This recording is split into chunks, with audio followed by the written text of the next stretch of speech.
Loser's Quest!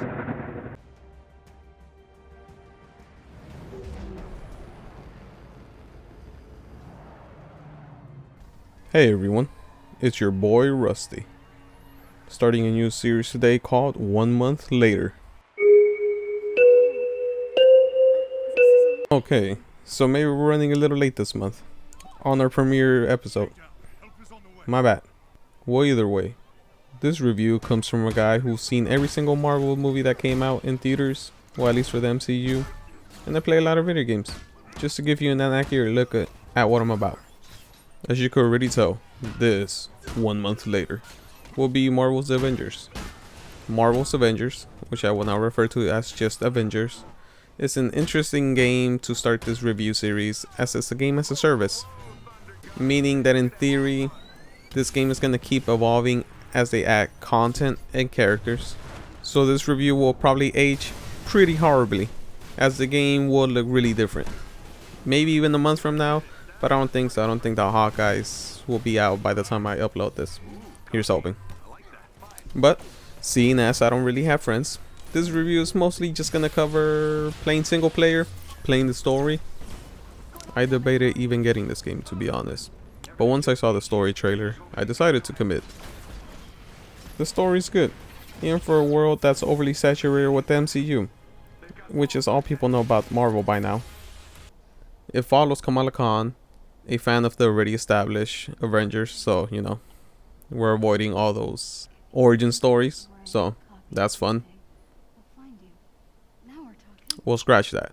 Follows Kamala Khan as there's a weird event at the beginning creating the Inhumans, and surprise, she is now an Inhuman with superpowers. The setting is quickly established, trying to show that the Inhumans are being incarcerated, arrested, the government doesn't trust them, they're disappearing. Kamala is one. She believes in the Avengers. She believes they did no wrong because the intro event speculates that they had something to do with it, or it was their mistake. But you know, she believes in them. They are her heroes. She's undercover trying to find out what happened, and that kicks off the story. I believe Kamala is a character that is used very well to deliver the story they're trying to tell.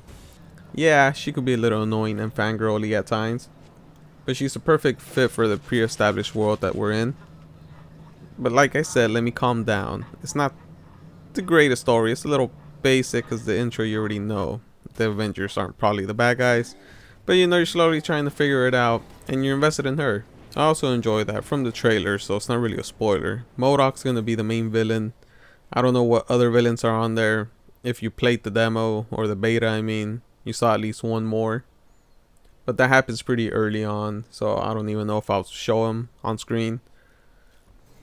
But where I do like the story, I must admit that the gameplay is kinda whack. It's a lot of mashing two buttons and using two abilities, which take forever to get off cooldown so you could use again. So you can't even change up the gameplay that much, as you don't really have your abilities up that often. So you're mostly just quick attacks and heavy attacks. It's a little simple, and the enemies could get annoying. Teleportation, snipers, guys that break through you. The gameplay is probably the weakest feature, and it shows. Like, eventually you'll keep getting swarmed, your abilities come off cooldown so slow. You do get an ultimate, which could be fun, but part of this game's issues is that you really start to wonder if this was even originally meant to be a games as a service where you play with multiple people, or if it was just supposed to be a narrative story driven game and they changed up things and tweaked all the characters to be similar. Because the annoying part is right now, some of the characters, like, they did my man the Hulk dirty. He feels slow, feels sluggish. I can only imagine if this was going to be an actual single player game, you feel badass and powerful. But it seems like they might have stripped that down because they're like, well, if we're going to have this weird multiplayer online co-op thing, we can't let the Hulk just be too powerful. Let's nerf him down, let's slow him down. He has to be in line with other characters. And that's a shame because, you know, who doesn't want to just beat the crap out of people as the Hulk? All the other characters are pretty fine. They control really well, but certain beats just feel like you're really slow compared to how you should be. And some of the enemies are spongy and annoying. The abilities to track them, And have I already said that the cooldowns really suck, so you're slowly waiting for them as you're just mashing the crap out of buttons? Alright, I'll be honest. The reason this review, that's supposed to be 1 month later, is so late is because I had trouble finishing the game. Not through difficulty, just through boredom. I do want to see the story play out. I might lower the difficulty to whatever the easiest is, just to run through it without having to grind for levels. Because yeah, you gotta level up and you gotta put equipment on your characters to stay leveled up. It's weird. I'll be honest, I haven't been able to push myself to finish it just because the gameplay is so just cheap. But I probably will, because like I said, the story, slightly invested. I at least want to see how it plays out. But maybe Black Friday's coming up. If you could get it on sale and you just want to run through the story, or if you have friends, it might be funner.